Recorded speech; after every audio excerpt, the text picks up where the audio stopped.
leo tarehe 14 mwezi wa 7 2026 limekutana katika kikao cha dharura chini ya Kaimu Mufti Sheikh Ali Khamis Ngeruko ambaye pia ni naibu kadhi mkuu wa Tanzania.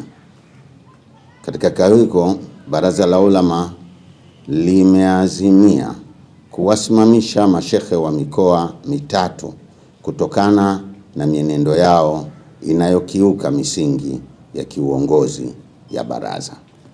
Mashekhe hao waliosimamishwa ni kama hivi ifuatavyo: moja, Sheikh Walid Al-Had Kawambwa, Sheikh wa mkoa wa Dar es Salaam.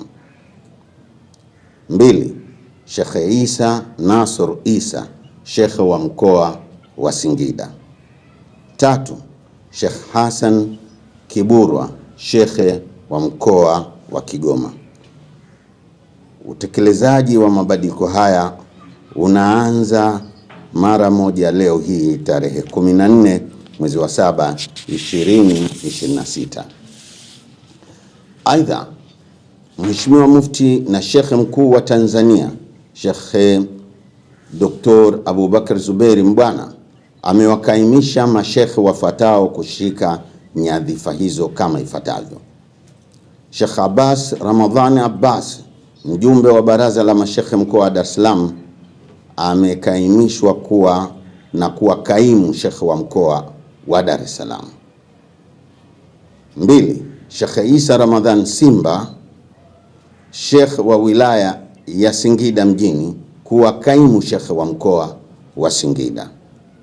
Tatu, Sheikh Uwais Muhammad Kiumbe, mwenyekiti wa halmashauri ya mkoa wa Kigoma, kuwa kaimu shekhe wa mkoa wa Kigoma.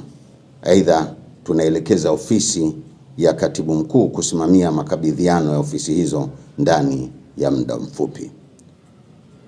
Mimi Sheikh Hassan Saidi Chizenga, katibu wa Baraza la Ulama. Usisahau kusubscribe, kubonyeza alama kengele, kushare na kucomment. ASHAM TZ, always available.